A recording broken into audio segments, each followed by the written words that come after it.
good morning, good afternoon, good evening, good night. Welcome into episode 121 of the Second to One podcast. Joining you today is myself, Shiz. We also have brother Taheem Green. Yo, yo, yo, yo, yo. So this podcast is mostly about sports, hip hop, politics, and everything in between. We try to give it to you straight raw, no chaser. And if we offend you, we apologize slightly. How we kick things off, we have our taking a shot segment where we give a bold prediction about one of the topics I just named. Collectively, we do pretty well, 80%, but you're taking a shot, you're bound to have a few mistakes here and there. So I'm going to kick it off. We'll take it right to this NFC East. Um, everybody's talking about, the New York Giants and how they're making great moves, and the Cowboys they're not making any moves at all, and we all know about the Eagles. My taking a shot is that the Washington football team will make the playoffs this upcoming season. I'm not saying they're going to win the division. I'm not saying they're going to win the Super Bowl. I'm just saying that with the moves that they've made, especially just Ryan Fitzpatrick, he's a wild card. He's a journeyman. But I think that team is so they're so good on defense. They've added some weapons on offense. I think the second year under Ron Rivera, and with the addition of Ryan Fitzpatrick, who's he's an upgrade over Alex Smith in my opinion. Um, I think they have enough to at least contend for a wild card spot, especially with the seven playoff spots in the NFL now. I think as long as Fitzpatrick doesn't do anything crazy, start throwing left-handed or just getting sacked on purpose and taking money behind the scenes, I think Fitzpatrick should be able to steer that team well enough to like a 8-8, 9-7, possibly a 10-6 season, and that will propel them to the playoffs. Not going to win the Super Bowl, but they might be able to win the game. But from right now, my taking a shot is that the Washington football team will make the playoffs this upcoming season. Uh, I don't know. That's hard because I think everybody in NFC East gets better this year. I think the Well, the Eagle, Giants. the Eagles are. I Yeah, don't. that's yeah. You're right. I mean, the Eagles. I think they're yeah. They don't know what they're doing. But honestly, when we talk about the NFC East, I don't even count the Eagles. I just think they're just in the NFL really. Because I was more so talking about the Giants and the Cowboys. I think they both take significant. Well, I think Dallas takes the bigger step forward and gets a lot better. I think the Giants also get a little better too. So I think it'll be hard for the Redskins to get in. But yeah, I think you're right. I think they got better in free agency. But like, say if they got the quarterback is the question mark for me because yeah, Ryan Fitzpatrick he is a good quarterback, but can he get them over the hump and get them into the playoffs is a question. So I think it all kind of is all predicated on how good Ryan Fitzpatrick does. But yeah, like I mean, like but you're right though. The defense is only going to get better. They did get some offensive weapons. The draft is still coming up, so they'll get a little bit better there too. So it just depends. Like I can see it, you know what I mean, but I'm not You're not fully sold. sold. Yeah, I'm not sold on it. Yeah. All right. Moving on. What are you taking the shot, sir? All right, so my taking a shot is I think Mo said this or something. He alluded to this, but I think Odell Beckham does not suit up for the Browns next year. I actually think I think they let him go on draft night. I think they trade him for maybe like a second rounder this year, maybe a second rounder next year, or a second and third, something like that. Because I think the Browns are just doing way too much to have Odell on the books, and Odell didn't help them get to where they got to last year. You know what I mean? He was hurt most of the season. He didn't help them, and I think Baker played better when Odell wasn't even on the field. Because I think he didn't have that pressure of trying to force feed Odell the ball. The Browns are probably going to win the AFC. They're the AFC AFC North, North. right? Yeah. Yeah, they probably going to win that division. They've Yeah. got It they've it de- gotten a lot better. yeah. It depends on what takes place with Baltimore in the draft, or free agency is still going on. If they can get a receiver, I think that'll help them tremendously. And Cincinnati. I mean, if Joe Burrow's back by week one, they've made some good signings, especially on defense. Cincinnati could be, a threat, but I do think the Browns will probably be the favorite. I know Jadeveon Clowney visited them this week, so um, Especially if they get him. yeah, if they're able to get him, then man, look out because that defense is going to be they're going to be really really tough to defend, especially with Miles Garrett on the opposite side of Clowney.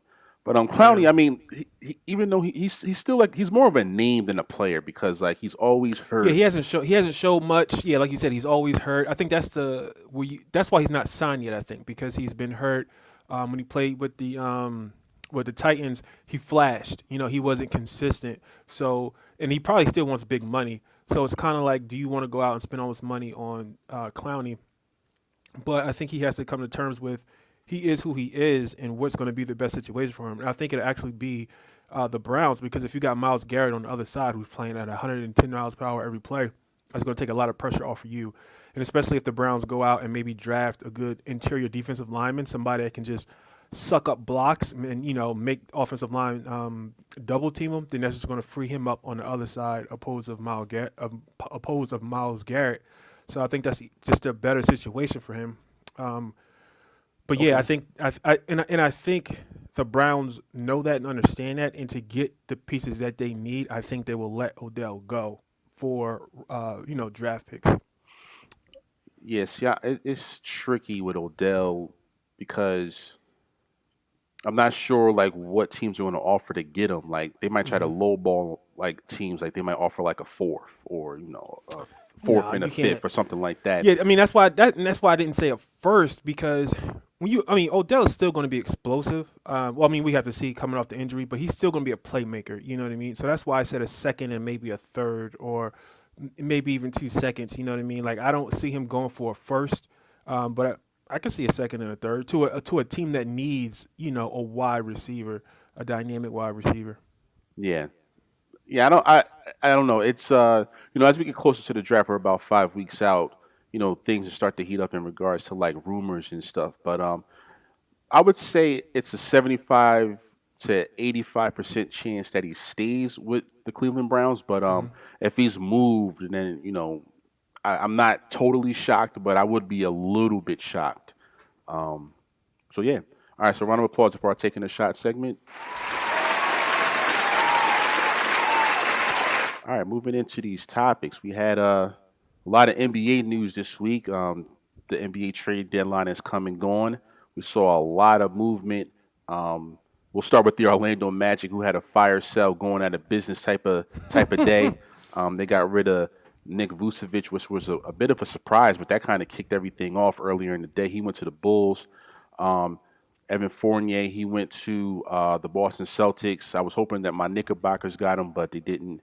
And also Aaron Gordon, he was traded to the Denver Nuggets.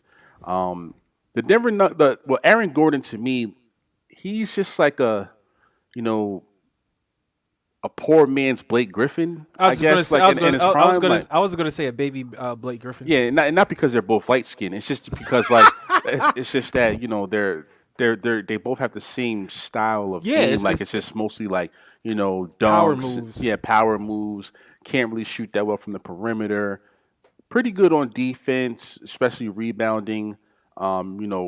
A rock solid in the post. So, they're kind of the same player. Denver, I'm not sure if this makes them any better. Definitely doesn't make them worse.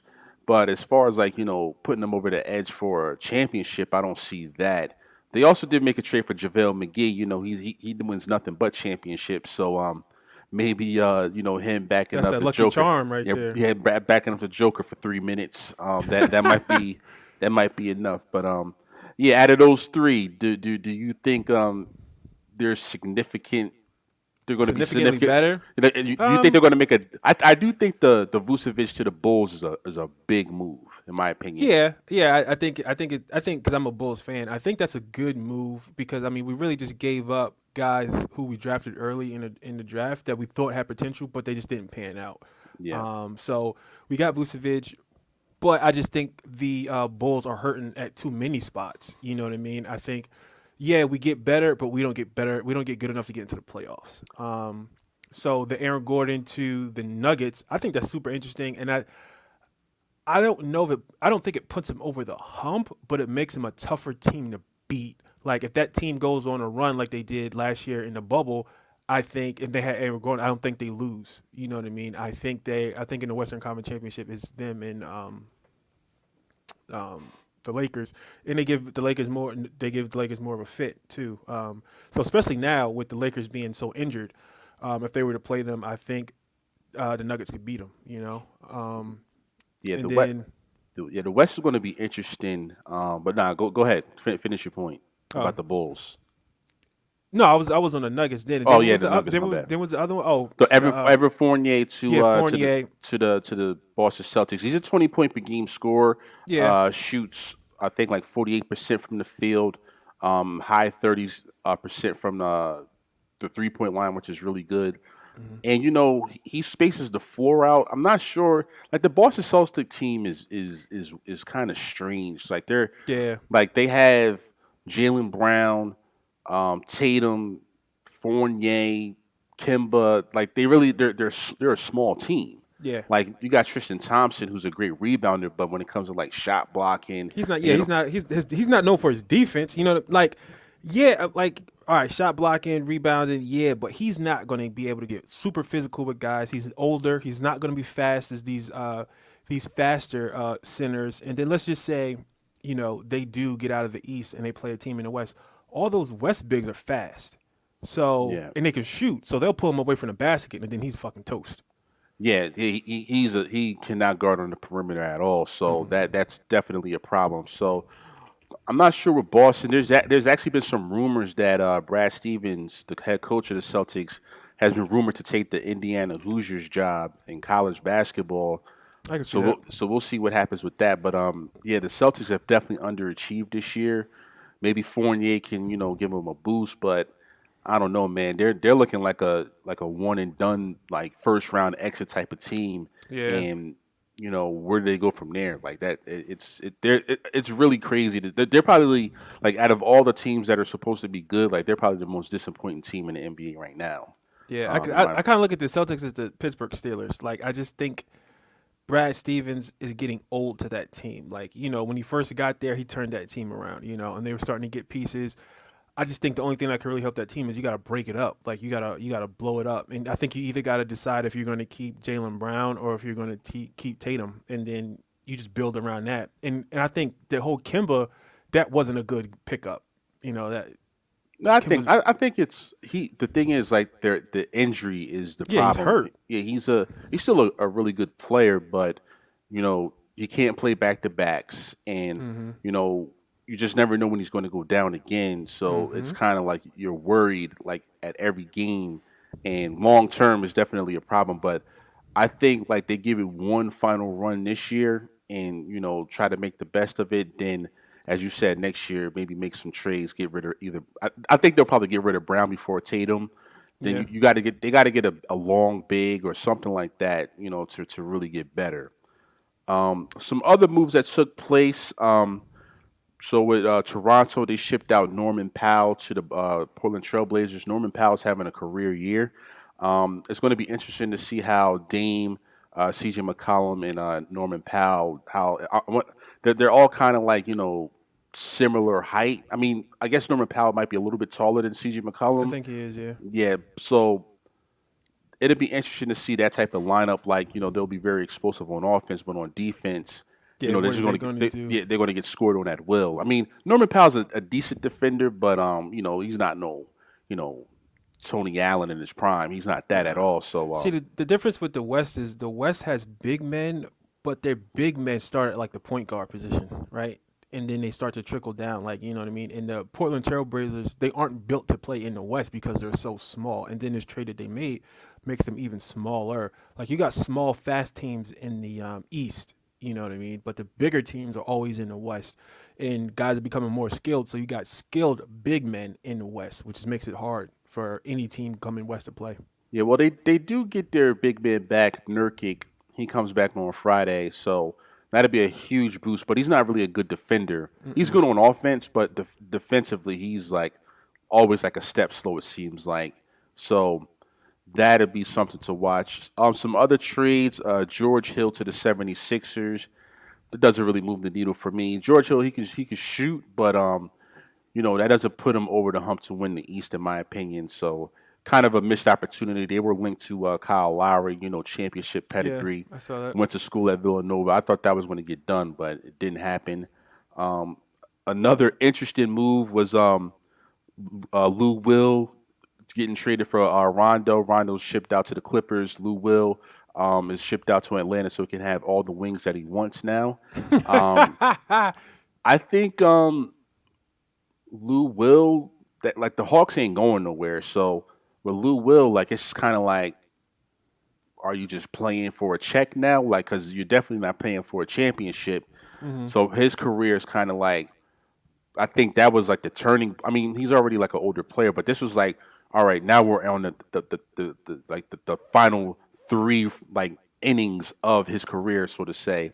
Um, Really not sure where his career is going to go after this, but like I said, at least he'll have access to those wings. Um, for the Clippers, though, they needed a point guard badly. I thought I tweeted this like maybe like a month ago, maybe like 3 weeks ago, that a point guard like Kyle Lowry would fit really, really well with the Clippers. Rondo, he fits well as well because like they needed a force. That's been their problem the whole time. Like you got Patrick Beverly trying to run the offense, and he all he can do is defend. Hmm. So getting a true point guard like Rondo out there to like orchestrate the offense is a good thing. He can't play 30, 35 minutes a night, but when it's winning time in the fourth quarter, I think having him on the floor would be, a big help for that team. And the Clippers, talent wise, they're always going to be in games. So if you have a guy like Rondo there to help facilitate the offense, and he's a pretty good defender too, I think this will help them win a lot of games late. What are your Yeah, thoughts on Lou Will and Rondo? yeah, I think it was a great trade, and the Clippers really needed that because, like you said, like Rondo's not going to be able to play the whole game, but he can like stabilize things, like because I feel like if you're a coach, you really don't want Paul George bringing the ball up all the time, and you don't want Kawhi. You definitely don't want Kawhi bringing the ball up all the time, trying to orchestrate offense. You want them to be in the offense and have somebody orchestrate it for them. Like I think they become more potent that way, and you go out and you get the best thing that you can possibly get, which is Rondo. Like Rondo, didn't he have like 20 assists in one playoff game? Like that, those, like those. That's the type of things that he can do, and that's the things that Pat Bev can't do. Like you said, he's just a lockdown defender. You can kind of put him out there in the fourth quarter along with Rondo, and you can just put Pat Bev on whoever is the hottest player on the opposite team, kind of slow him down. Because even if he fouls him, he'll just be a nuisance. He'll just get on your nerves, and you don't want your point guard, the guy that's trying to orchestrate the offense, being gassed on the other end. You know what I'm saying? Now it just gives, I think it gives free range to Pat Bev to kind of do what he wants, not what he wants to do, but what he's good at doing, which is locking down defenders because you have Rondo there to orchestrate the offense. Yeah. And this trade came in like right at the buzzer. So the trade deadline was 3 p.m. Eastern time. And Victor Oladipo, he was traded out to the Miami Heat, and that was a destination that he wanted to go all along in free agency. He's going to be a free agent at the end of the year, so the Miami Heat kind of expedited things, and they were able to get him, without losing any of their core players or their young players. So that's a win for them. As far as the Houston Rockets, though, my lord. First of all, congratulations to them for winning their first game in 21 tries earlier this week. They had lost 20 in a row. Their head coach, he was, crying during the press conference, and I can't even be mad at him. Like, yo, like this, you get your first, job as a head coach in the NBA. You think you're going to be coaching James Harden. You think you're going to have a contender, and then all of a sudden he demands a trade, and you get the bones of John Wall. Boogie Cousins is already out of town. Victor Oladipo, he was shooting like 40%, which is not good. So that led to 20 straight losses, 20, Mm-hmm. which is like really hard to do. But going back to the trade with James Harden. So I saw this on Twitter earlier today, and I was just stunned. So the Rockets traded James Harden earlier this year. We all know. So from that trade, the Rockets currently have. Are you ready for this? I saw this. I thought it was interesting, but yes, tell the people. So they have Avery Bradley, Kelly Olynyk, Dante Exum, Rodios Kurix, and first round pick swaps for the next few years. Out of any of those players, do you think you can build around them if you're the Houston Rockets? Fuck no. Like I don't know.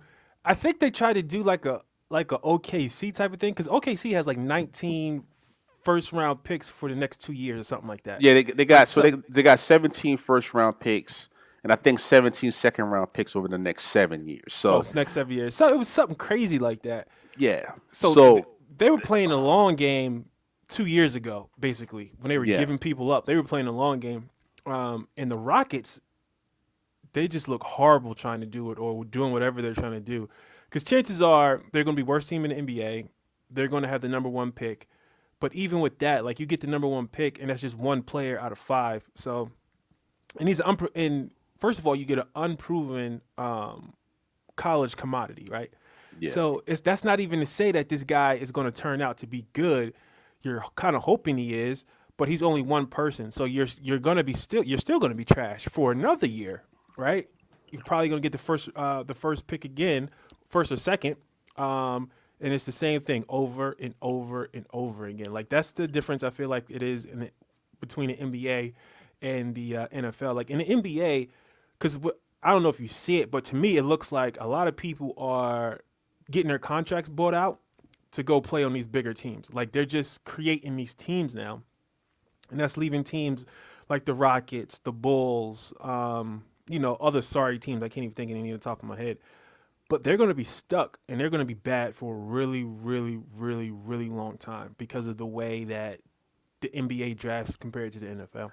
Yeah, it unless you get a player that is just like a superstar and you know it's going to be hard. Like this draft, there's some pretty good players like Cade Cunningham. He looks like he's the real deal. Some other good players too. But there's no LeBron coming this year. Like there's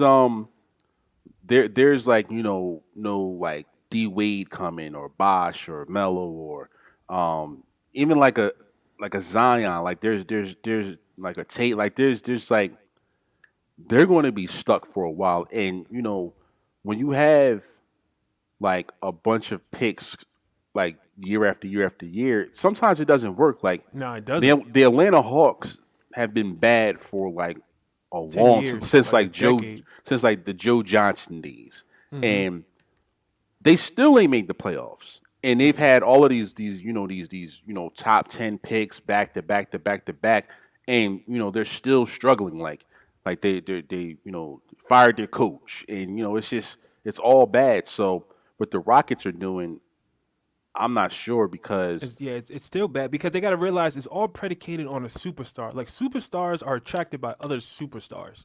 You know what I mean? Like if you got a LeBron James, there's guys that will have their contracts bought out to go play with them. Same thing over there with the Nets. Like guys were breaking their neck to go play with KD and Kyrie. There's a couple people now that are talking about they're going to let their contracts get bought out so they can go there and play. And we saw the same thing with Blake Griffin. Like superstars attract superstars. So if you're the Hawks, well, not the Hawks because they have Trey down there. If you are the Rockets, you don't have a superstar, or you're just hoping and betting that you're going to draft well. And that usually doesn't work out for the NBA. Yeah, in the NBA it doesn't work like that in the NBA. In the NFL, you can build a team, and since you don't play every team every year, you get the schedule can work in your favor. Like if you finish last in your division, you'll play a last place schedule, and therefore, so they kind of try to make it, like they try to create parity, like on purpose to keep people engaged. But with the NBA, like as you see, like LeBron went to the finals 9 straight years or 8 straight years, so it really just depends on the superstar that you have. And with these Rockets, boy, welcome to the dark ages because unless a miracle happens and something falls into your lap, you're looking at a 10-year rebuild along with Yeah. Oklahoma City. But at least Oklahoma City has, they have a history of being able to make some moves. Like at one point, they had Kevin Durant, Hmm. Westbrook, Harden, Serge Ibaka, and then they had Westbrook and Paul George and Melo. Like they're able to make some moves, and with 17 first round picks over the next 7 years, they can make a trade for somebody. Like they can get Yeah. something done. With the Rockets, it's just like year by year. Like you don't have you know years where you have three first round picks in a year. It's just like you got one pick swap or two pick swaps or whatever. So they're in trouble. Hakeem Olajuwon deserves better, and we'll see how it goes from here. A few other things left in the NBA. LaMarcus Aldridge, he's been bought out by the San Antonio Spurs. Reports out there are saying that he is linked to the Miami Heat. I think that would be a great fit for them. He's an older player, but he can still put the ball in the basket, and he'll have a lot of help around him. So he'll be looked at as like the fourth option. So Yeah. him being in that way, he can shoot the ball. He's very crafty in the post. So I think that'd be a good pickup for the Heat, and they're going to try to make a run back to the finals. And I think they could probably beat any team if they get LaMarcus Aldridge, except the Nets. I think The next one be tough to beat. actually put a future bet in on the Nets like a month ago to win a championship. I've seen enough, man. Like the way Harden has like changed his game, Yeah. like man, they're lights out, man. And then there's rumors out there like another guy that got bought out was Andre Drummond. Yeah. If He they they saying add he might hang. Like, come on, yeah, man. they picked up Blake Griffin. Andre Drummond might be on the way. It's just like wow, like they're going to be really, really tough to beat. And yeah, man, the NBA, my Knickerbockers, they're they didn't make any significant moves. They made a move for Ferguson and like a second round pick, nothing to move the needle. But we're fighting, try to make the playoffs. So we'll see what happens with that. Um, anything? Oh, LeBron's out 4 to 6 weeks. Yeah. Um, He's getting old. yeah, and Anthony Davis has been out for like 6 weeks. It feels like so. Yeah. They keep saying that his injury is a lot more serious than they want to let on. Him. Yeah, They're saying that with him and Kevin Durant too. yeah, but so with Davis, I know his Achilles was sore, and you know when you talk about Achilles, man, you're one step away from a year injury, and Hmm. somebody as big as him, playing at a game at a very fierce level, it's got to be worrisome that he's going to snap that thing, and if he does that, their championship aspirations are over. Period. Yeah, it is So because when you think is LeBron can't do it himself. Like he can't. He's great. I think he's the MVP this year. It's probably going to change now because he went down. But without KD in the playoffs against the best of the West, they can't. They can't. yeah, they got to have a like the Nets will have to have a fully stacked deck. The Lakers 100%. They're gonna have to have a full stack just to get out of the West. I Hmm. think the Nets can probably still get out of the East. Well, I don't know. The Heat might be well. If they get LaMarcus Aldridge, man, I might have to I think change some that things around. I think the Nets could probably get out of the East with just the three that they originally had. Oh yeah, Kyrie, KD, and Harden. if Durant's playing, they're going to the finals. Period. Yeah. If it's like a combination of like Kyrie and Harden, though, I think they can Yeah. still get to the finals, the Eastern Conference Finals. But if they play the Heat, that can be problematic if they add LaMarcus Aldridge. I don't see any other teams other than those two. Like I said, the Celtics have been a bit disappointment. I'm not a believer in the Bucks. Um, Hmm. I mean, my Knicks, they're not ready. Come on. Yeah, I was like, come on, man. I know it's your team. Come on. Then they're not ready. And that's pretty much it, man. Then Yeah. you're gonna have a couple other teams in there. I mean, Charlotte was trending into the playoffs, but Lamelo Ball got Oh, hurt, yeah, he so broke his wrist. yeah, so he's out for the year. So yeah, the NBA man, it's like 30-ish games left, so we're coming down like the final stretch. And we'll see what happens. Anything else left in basketball? Um, what else? What else? What else? No, not really, man. It's just like I said, like a lot of buyouts, guys trying to basically get a championship. I feel like, which is fine because when you talk about people like Lamar Aldridge and Drummond and Blake Griffin, like they've been in the league a while. Yeah, They've they put put in their the work in. work. Yeah, they Yeah, put they their put in work the in. work. They played on some bad teams. They played on some teams where they thought they had a shot and it didn't work out. So I'm definitely not mad at these guys for taking a buyout and then going to another team. But it kind of takes some of the fun out of watching basketball because, like you said, if Drummond goes there, like you don't have to watch the Nets play for the rest of the year until the playoffs because they're going to get to the playoffs, right? Like for Yeah. them, it's not even going to start until then. So like it takes a little bit of that out of it for the casual basketball watcher. But Yeah. yeah, All right, round of applause for the NBA. All right, moving on to the NFL briefly.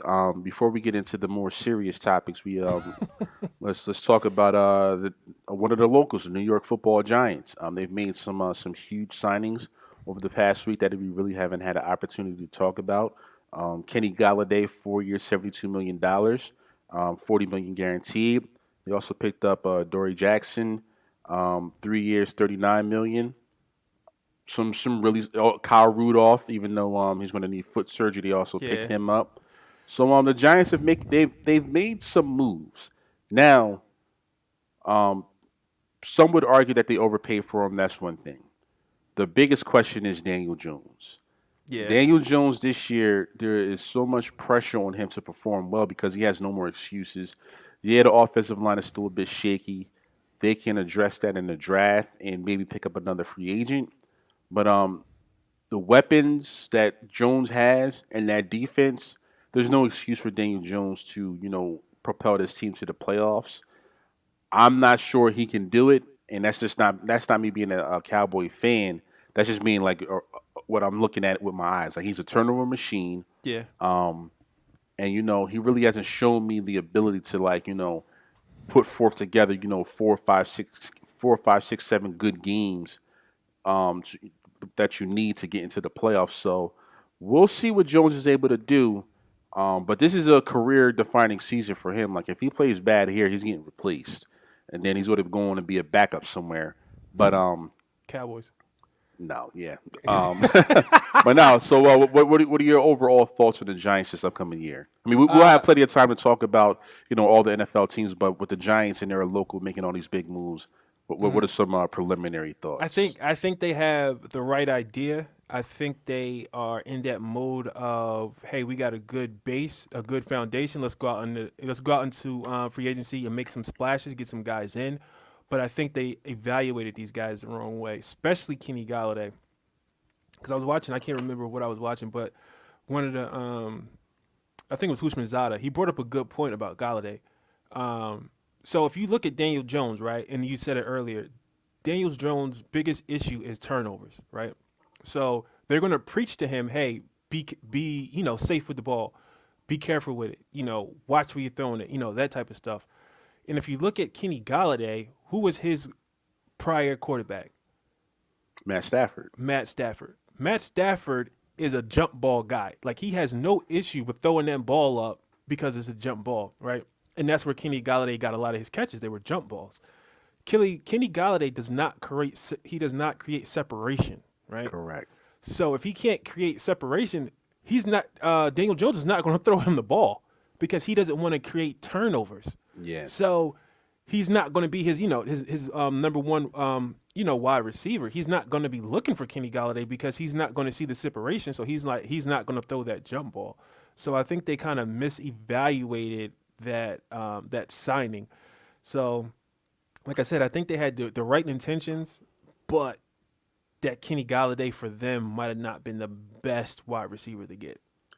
Yeah, I agree.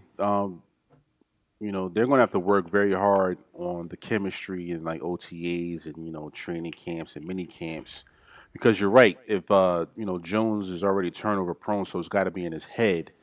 So they're going to have to work on that in regards to just develop the timing and certain looks. Like, hey, if I'm open, like if you see me one on one with a guy, just throw it up because I'm taller than him, I'm more physical than him, whatever. There's going to be a lot for Daniel Jones to process because, like I said, he's already a turnover machine. So if you got him thinking like, maybe is he open or is he not? I'm gonna just throw it, and then it's going to get picked off. So Yeah. That is the biggest question mark. Saquon should be healthy. Um, And I, Jason, and that's the whole Saquon thing. I don't think Saquon's an every down back. um, I don't think he's proven that. he's Like, got cause he honestly, I put him on a higher plateau, and maybe I shouldn't have did that because I thought he was going to be like a Zeke. Like, Zeke is in there every down. He can catch the ball and run the ball, and from what I've seen, like early in his career, he runs the ball better than Saquon Barkley does, and yeah that could be an offensive line issue though, because if you think about it, Zeke had a really really good offensive line early in his career, yeah compared to Saquon. But Saquon's going to have to do a lot better if they want to take some of the pressure off of Daniel Jones too, because if a team knows they can stop the run, they're just going to put, if they can stop it with their front four. You know what I mean? They're just going to put another defensive back in the game. They're just going to play nickel. They're going to play nickel or dime, and they're just going to wait for Danny Jones to throw an interception. yeah. With Saquon, really the thing is he just has to run between the tackles, and as you said, the offensive line hasn't really been that great over the years for the Giants. But he seems like he wants to bounce to the outside more than All the just running it time, between yeah. the tackles. Because maybe he doesn't trust the inside, So Yeah. So that's we'll see with the Giants. Like I said, this is we're in March. We got plenty of time to plenty of evaluate time, these yeah. teams. But that was more of our overall thoughts on those signings for our local team. But yeah, to the more serious note in the NFL, DeShaun Watson, or what you call him, Randy DeShaun Watson. Randy DeShaun Watson. Yeah, man.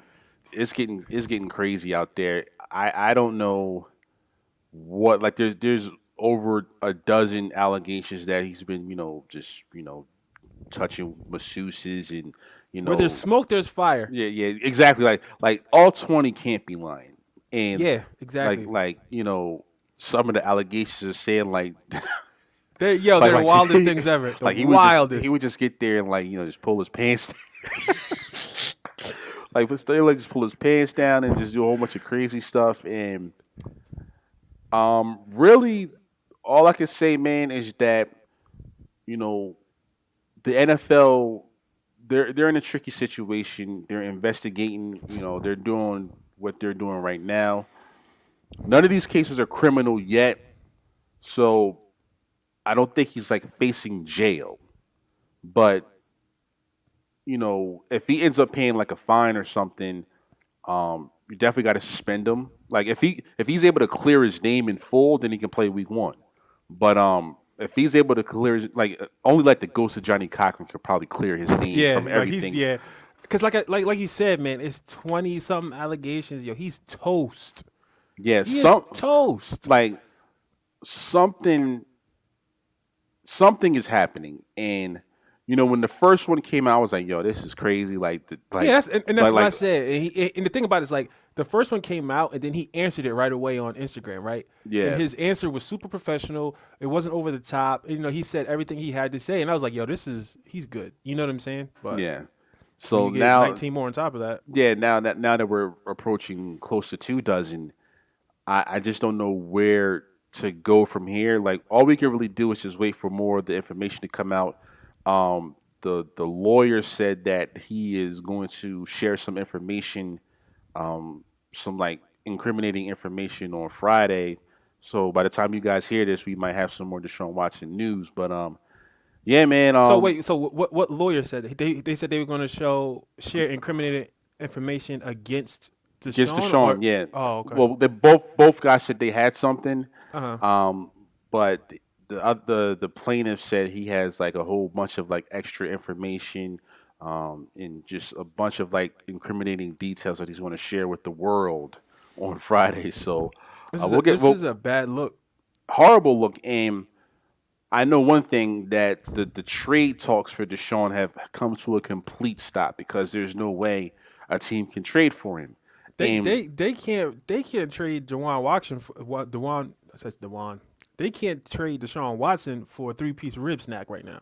Yeah, like, and not even Jerry would make a trade at this point. And I don't know, man. Jerry's all about rehabilitation. Yeah, Jerry, when Jerry if you go to jail, you can come to play for the Cowboys. Yeah, when Jerry brought in Greg Hardy, like, that was after the fact. Like, he was cleared from court and jail and all that. But with Deshaun, man, everything is still pending. So I don't know. So all we could do at this point is just wait and see.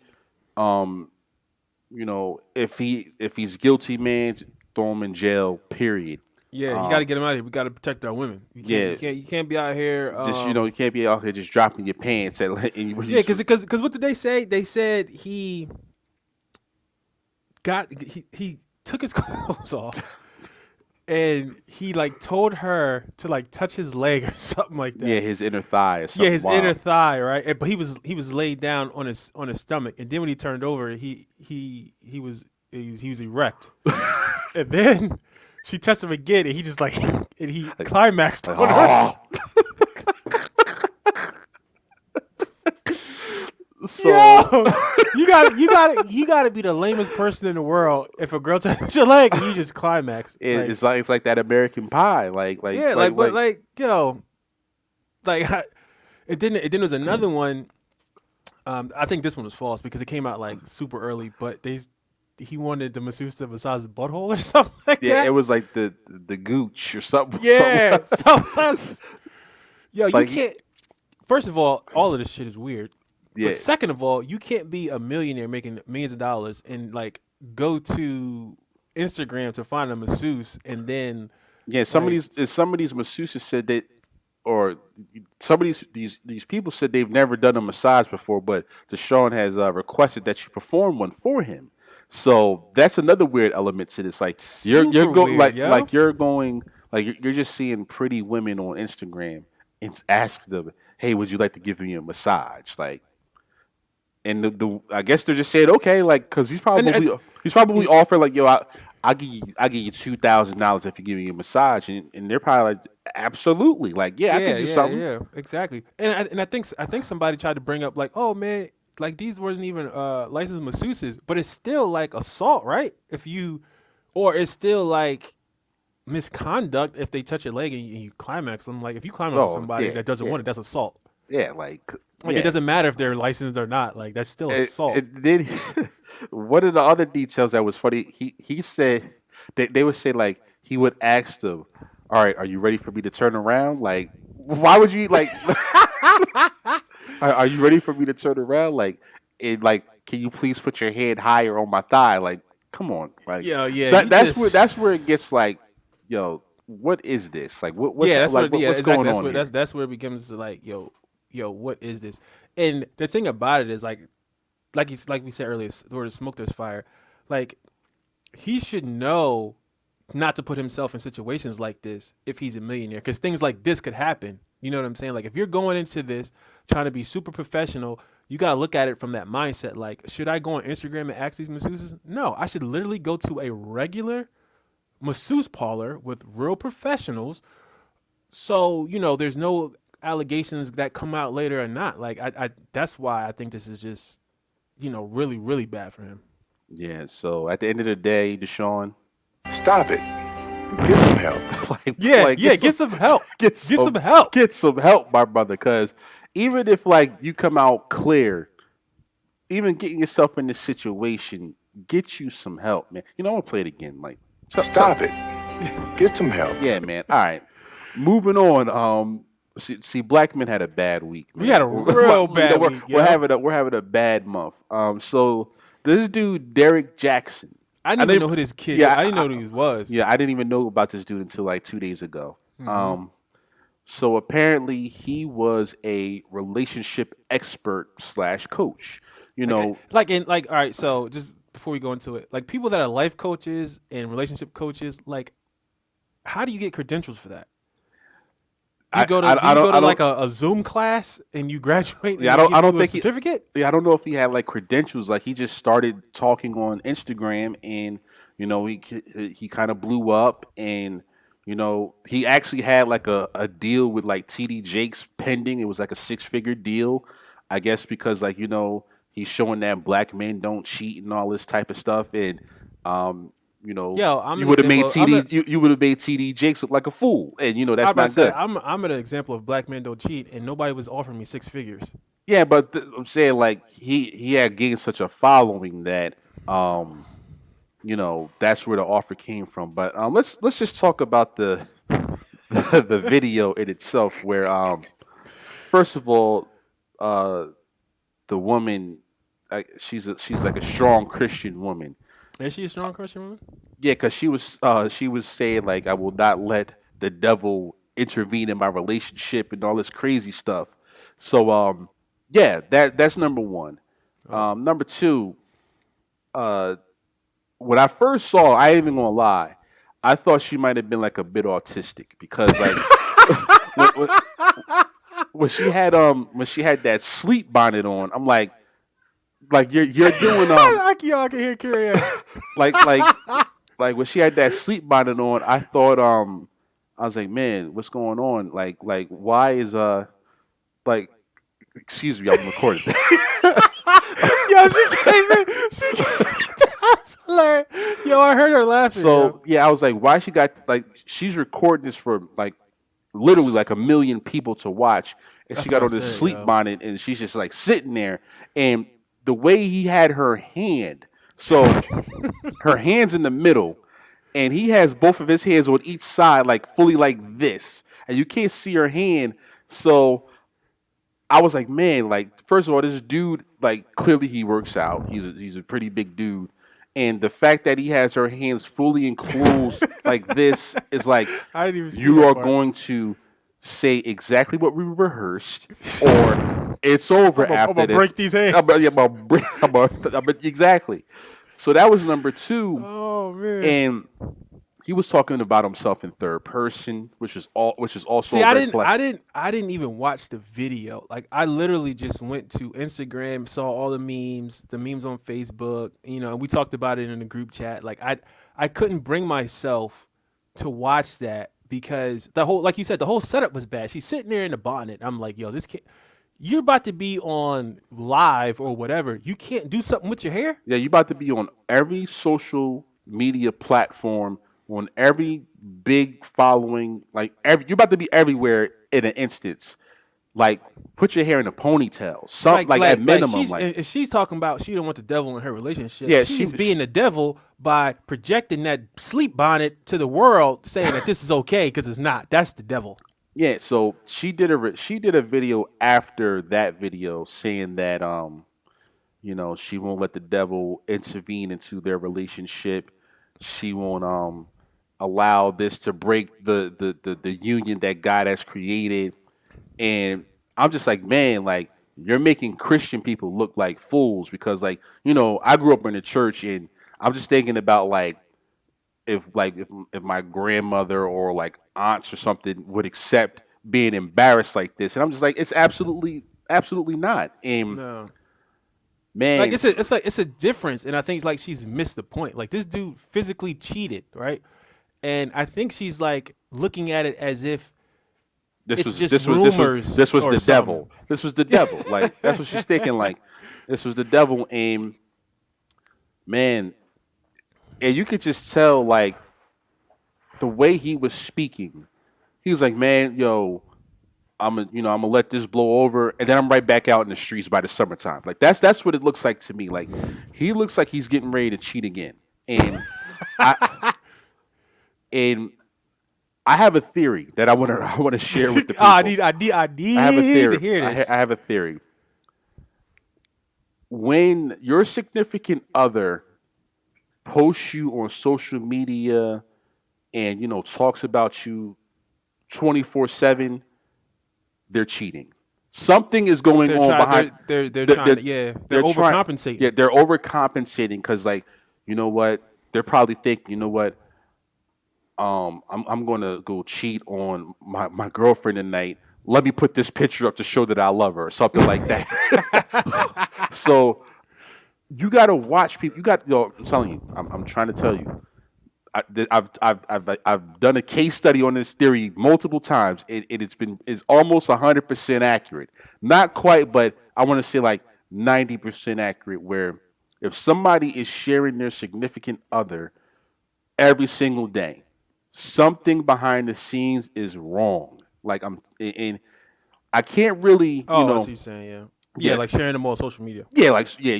Oh, look at my wife today. Does she look beautiful? Does she look gorgeous? Because you was out creeping last night. That's why you want to try to make yourself feel better. Yeah. So, but at the end of the day, man, this, oh, But no, I was about to say, like, I 100% agree with that. Like, I think people need to keep their relationships more private because, in a sense, when people know that you're dating, then I think that's when all of the issues occur because then people try to get into, like, in the middle of it or whatever. exactly. And then, like you said, like, to kind of put up a front, you'll have somebody just constantly posting that person, like, mad pictures with them and stuff like that. And it's just like, because to me, like, I don't give a shit if you're in a relationship because I'm not looking at you in that way. You know what I mean? So I don't need to see it. Like, I don't need to, like, I'm here in my own zone. Like, I don't need to see any of that shit. But if you keep presenting it to me out, then I get like the wrong vibe from you. You know what I mean? Yeah, and it's just I don't know. Are you trying to prove something by posting them every single day, or is that how you show affection out to the Well, world as opposed to in person? Like, I'm glad you brought that up. The way you show affection, because there is a such thing called the 5 love languages, and that's one of them, like affirmation. So, in some cases, it might be that, but I think for the majority, it's not that. yeah, it's something that we can dig into further. Maybe in the group chat, I can point out 5 relationships that I've watched and Disintegrate. and see how long they go, if they go to full distance and get married, or if they break up or whatever. But this is just something that I pick up in my daily browsing of the internet, and That internet will show you a lot of stuff. To piggyback off on that before we go to Tyson, like they had the versus battle with this dude Jackson and my man Kevin Samuels, Big Kev, big Uncle Kev. Uncle Kev would have tore his ass up though. Kev, he speaks. They both speak well, but Kevin Samuels, he's a little bit witty. Like he'll try to embarrass you. And the thing about Kevin Samuels is he's speaking the truth. His delivery is just straight like 2 a.m. Corner store. Like he's giving it to you because he posted something. The thing that I reposted today. Remember that? Oh yeah, he called that woman Emmett Smith. Yeah, he called that lady Emmett Smith because she was like 5'9" and like 220 or something like that. He's like, no ma'am, you're Emmett Smith. Yeah, and then she was trying to talk. And he was like, hi. Yeah, see, he's like, you running out of power eye. Yeah, like that's too like okay, you can criticize. We didn't hear what the woman said at the beginning. Like she might have said something crazy too, but if that's just how he's speaking, like that's not right. Like you can't do that. But so I think he's at the point where he's just fed up with people. You know what I'm saying? In the over maybe the over criticization of him. You know what I mean, or something like that. So he's really like he'll snap back in a second. Like now, my thing is his delivery is horrible. Like if the jig is out that he's going to bash you, why are these women still going on his show? Like because I don't know how he's proven it because I watch his show on YouTube for free. I'm not paying for nothing. So he always says that like because I think he's like a relationship coach too or something like that. But he says he has the numbers to back it up. Like he actually gets women with men and men with women, you know what I mean? And he helps them find exactly what they're looking for. So it's kind of the women go to him and take this harsh criticism to quote unquote better themselves to find what they want in a man. Yeah, so I think that's why they keep coming back. Yeah, I mean, I get that, but when you call a woman Emmett Smith, like that's kind of that's a little bit over the top. But a versus, Kevin Samuel, I definitely think Kevin Samuel would take care of business, but it would just be a whole bunch of talking, like this dude, Derrick Jaxn. He'll just be trying to speak, and he'll start speaking in third person, and then Kevin Samuel will be like, "Well, you're a bitch," and then he'll say something like that, and that'd be that. But all right, moving on. Well, matter of fact. Round of applause to Derrick Jaxn for even trying this nonsense. Yeah, because you got to be really really bold to do that. Yeah, like super bold. Yeah, you gotta feel like you are like unfucking touchable to do that. Yeah. All right, moving on. We had an announcement that Mike Tyson is fighting again. so we saw the announcement of Tyson versus Holyfield 3. I know you, Tahim, are not going to watch. I'm going to No. watch. I was entertained by the Tyson Roy Jones fight. With this Holyfield and Tyson fight, you know the history, the ear biting, and all this crazy talk. And I think there's a big pot on the table. I think each fighter will get $25 million. So That's a lot of money. I think both of these guys are going to Is it going to be a real fight or is it going to be an amateur fight? amateur fight, but with that type of money on the line, I think they're really going to go at it, which, in my opinion, is dangerous because since they're both old, Exactly. So that's that's why you can't watch it because it's like I get it. It might be entertaining to some people, but you got to understand too. Like if you watch it, then they will 100% do this again. They might get like Bernard Hopkins in the ring next to fight somebody else. Like you can't just put old men in the ring and fight each other. That's like watching bum fights. Nah, you know what I'm saying? I'm not watching that. I get you, but I'm definitely going to watch because I like boxing. I like fighting, and I think they'll put forth their best effort, and we'll see some hard punching. Like they both look like they're in great shape for their age. I wouldn't want to fight either one of them currently, and yeah, man, I think so May 29th, which is coming up in like 2 months. That's the Memorial Day weekend. Weather should be. And that's the thing too. You gotta think about this. Like boxing is such at a low point that on Memorial Day weekend they can't get a better fight than that. They just got to get two old guys. Well, I think the Tyson Fury and Anthony Joshua fight should be relatively soon too, because they're supposed to fight twice this year, so one got to happen quick. I'm not sure if they want to try to put that on the undercard or something, but they're going to be fighting in like England or something, so it doesn't even matter. So yeah, that just going back to this Tyson Holyfield fight, I think I'm going to watch. Hopefully nobody dies, but I'm going to watch, and I think it'll be relatively entertaining. I'm not sure how many rounds. There's not much details on the fight, but I think it'll be entertaining, and it'll just be something to do, to kick off Memorial Day weekend because it'll be Saturday night, and you have Sunday and Monday off. So, any closing thoughts on that? Don't watch that shit. All right, moving on. Well, actually, real quick, speaking of boxing, rest in peace, Marvin Hagler, legendary boxer back in the 80s. Had some really like classic fights back in the day. He was a little bit before our time, like we were like just being born as he was fighting in his prime. But you can always go back and watch some of his old tapes and old fights, and he was you talk about somebody that's just he gonna come at you and you not back down. So yeah, rest in peace to him. And while we're here, we can also say rest in peace to legendary basketball player Elgin Baylor. One of the best scorers of all time. Part of those great Laker teams. He passed away. He was in his 80s. They say he passed from. I think 86. I think 86 or something like that. Oh, okay. So yeah, they say he passed from natural causes. So rest in peace to both of those guys, and round of applause to classic great careers. To close off, we're going to talk about this is one of my favorite rappers of all time. I'm not sure if he's still one of yours. I know you listen to him a lot, but Joe Budden. Joe Budden. Joe Budden. He is very controversial. His music, I love his music. Like he talks about a lot of real stuff, a lot of stuff that I was able to relate to, especially like when I was in college and stuff like that.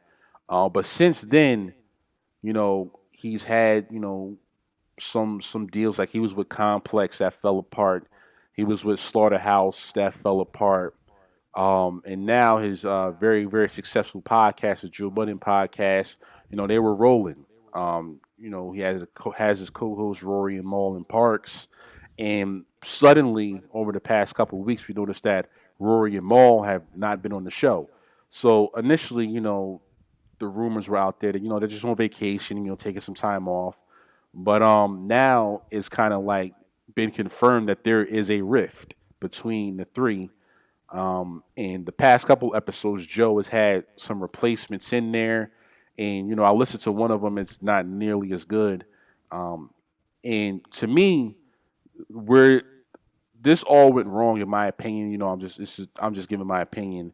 So they were with Spotify, and then they were with them for a couple years, and then once that deal was up, they were free agents, and they were looking for another, platform to go on to or whatever, and they selected Patreon, which is like, something for like up and coming people that are, you know, trying to do something in the entertainment industry, not entertainment, but in the creative industry.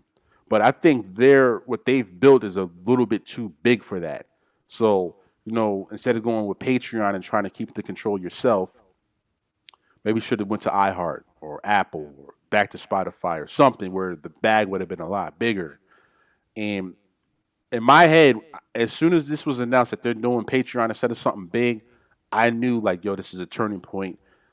Things are going to start getting tight with money. The creative control is going to get a little different because they started doing more podcasts, more work, started doing like subscription plans for like, listeners.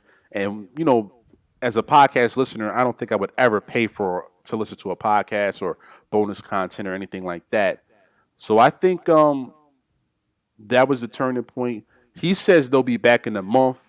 And, if you're already projecting that they're going to be torn apart for a month, it's more than likely going to be longer than that, if not forever. So, yeah, I know, Tahim, you stopped listening to the podcast, but what do you just think of this in general, where Joe has seemingly broke apart a relationship again?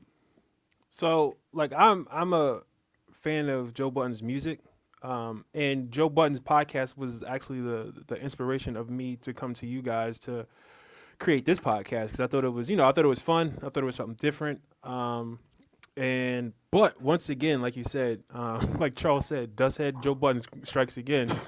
He fucked up more relationships. You know what I mean? Like, throughout Joe Budden's entire music career and podcast media career, all he's done is mess up relationships with people, because I started listening to Joe Budden's like back when it first started, and it originally wasn't Maul and Rory on there. It was Joe Budden and that girl. I can't remember her name. Yeah, I didn't start listening until Rory and Maul were on there, but this was like well over 2 years ago. Yeah, so it was Joe Budden, this girl, and then they would have not guests, but they would have like stand-ins come in, and then Parks, because it was shot at a whole totally different location. Yeah. And then something happened between Joe Budden and that female, and then she left the show, right? Because I think she worked at Hot 97 at the same time, so she left that show. And then Joe Budden worked up at Complex, and then that fucking fell apart. Because of Joe Budden. And then if you know Joe Budden's, I guess, love life history, like all his relationships have fell apart, and they've all claimed it was, Joe Budden being abusive or whatever. I think he even like, what's that girl's name? Esther Baxter said he dragged her down the stairs or something like that. Yeah, there was like a physical abusive relationship. Yeah, exactly. So, so you got that. And then the whole Slaughterhouse thing, like, they've come out and said, like, they have another album recorded, but it can't be released because Joe Budden's is stopping it, because he doesn't want it to be released on Shady. He wants it to be released through an independent, I guess, so they can get more money out of it or something like that. Like, Joe Budden's, it seems to me, his whole thing is money. Like, he revolves around money. He wants to, I don't know. I don't fucking know. It's money and also control. Like he thinks he's more important than what he really is. Like he thinks he's like a turning point for our culture when he's really not. He's just an ex dust head. You know what I mean? Like, yeah, he wants to be like a pioneer. He wants to be like Diddy or Hove, like where they're making like, these really, really powerful moves, putting other people in position of power, and he has to understand that, because like I remember when Charlemagne signed like that iHeart deal maybe a few months ago. He signed like a huge deal, and it was with like the Breakfast Club and some of the other stuff that he's doing, and he kind of like bashed him because he said he has no ownership of it. So I think that's his biggest thing. Like, he wants to feel a part of the ownership strategy of everything. Like, when it comes to like Slaughterhouse, he doesn't want it to be dropped on Shady. Why? Like, Eminem is one of the greatest rappers of all time. Like, what's the problem with that? Yeah. And then like with this, like Patreon, seriously, like you want to like I know like other companies are probably offering like $20 million or whatever, but since you want the control, you do Patreon where you put the power into the hands of the fans, and you want everybody else to be on board with that. And I can tell you right now, like, let's say we had, a deal on the table for like, you know, we're not doing 20 million, but let's say we had a deal on the table for like, 100,000 and or like 200,000, and we had that on the table from like Apple, whatever. But then we had an argument about, nah, man, let's do this Patreon where we can have the fans be subscribers and we can get our money that way. That's an immediate argument, immediately. Like, so the fact that, because Joe's been rich before, and I guess Joe's rich again. I don't know Rory and Maul's pockets, but I don't know if they've ever been in a position to where they can be like, yo, I'm a millionaire. And that deal probably would have made them all millionaires. And the fact that, Joe was able to like demand that they don't do that, that was the turning point, in my opinion. We don't know the facts. We're just all speculating. I'm just speculating, but just based off of like common, putting things together, that's what I think is what happened. And, and also they started doing more stuff. Like, recording a podcast, it's strenuous. Like it takes time. You got to edit, got to put stuff, you got to create graphics and stuff. You got to promote it, share it, do it, all these different things. And to do that twice a week, that's a lot, especially on their scale. But in addition to those two, with Patreon, they started doing behind the scenes stuff. They started doing like videos and cartoons. Like, it turned into like a full-time gig. And, if you had, a multi-million-dollar offer on the table and you decided to do this instead, man, I would have been pissed. It's just like with, so Bill Simmons with The Ringer. Like, he had a whole podcast network and he sold that. He joined The Ringer. He sold his podcast network for like $200 million or something crazy like that. Just because, you're working with a company that owns the network and everything doesn't mean that, you're doing bad. Like, $200 million is $200 million whether you own it or not. And I just think that the ownership part is what's clouding this whole podcast situation, and we'll see what happens, man. Yeah, man. Like I said, and I stopped watching because of Joe Budden's. Like, I felt like he was just using those two. You know what I mean? I felt like a lot of his retarded ass opinions on stuff, like he would kind of turn to those two for accreditation or validation in it, and they would kind of have to go along with it because they kind of knew, like, if they bucked the system too much, which would be Joe Budden's, they would possibly get kicked off the show. Or he will start to get like unreasonably loud on air, which just made no sense. Like, some of the theories and the arguments that they had, like Joe would be in the wrong a lot. Sometimes he would be in the right though. Like, it was like 50-50, and I think it was like 80-20. Yeah, so yeah, it's like a lot of people said they were yes men. And I don't think they were like especially lately, like Rory was definitely like getting a little hostile. Like he was, you could tell he was getting agitated with Joe's antics, and who knows what goes on behind the scenes. But yeah, man, hopefully for Joe's sake, because like I know losing this could be devastating, because like this can, like, if you are this close to like being rich forever and your ego causes you to like lose all of this, that's like, especially somebody like Joe who's been suicidal before, like who knows what this could lead to. So yeah, I mean, I don't think it'll lead to that. I think he's out of that portion of his life because I think he goes to counseling, which is always a good help. I think he's out of that. But I hope he gets to a point, and it might be the breaking up of this show, where he realizes his errors. You know what I mean? I think he's a really smart guy. He is smart. I think for the most part, he has, good intentions, but there's just something in him that overcasts all of those good intentions and his intelligence. And he might just be super emotional. You know what I mean? Like, he might not be able to control his emotions. And he gets kind of fixated on something, and he kind of it just takes over from there. You know what I mean? Clouds his judgment, makes him make poor decisions. But yeah, I hope at some point that he can, get that under control. Because I think, like I said, I think Joe Budden is really, really talented when it comes to music. I think the creation of the Joe Budden podcast originally was a great idea. And as we all know, I don't listen to it anymore, but it does numbers. You know what I mean? They talk about they do 1 million per episode, and they drop 2 episodes a week. So that's tremendous. So they are talking about things that are relevant to the culture of hip hop and being creative and things like that. So they do have experiences and additives to give. So I hope they can get back to that. But I think it's going to take Joe Budden to really look in the mirror and just, calm himself down. Maybe he needs medication. I don't know. But there's something that needs to happen. Yeah. All right. Is there anything else? Nothing really. Last week I was in Mexico chilling. Went to a destination wedding. Next week, really nothing going on.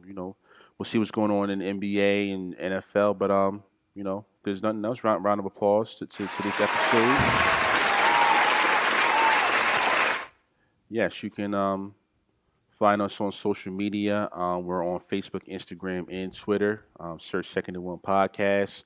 Also, if you want to send us an email, you got something you want us to answer on air, or you want to be on the show, or you want us to promote something, send that over to info@secondandone.com.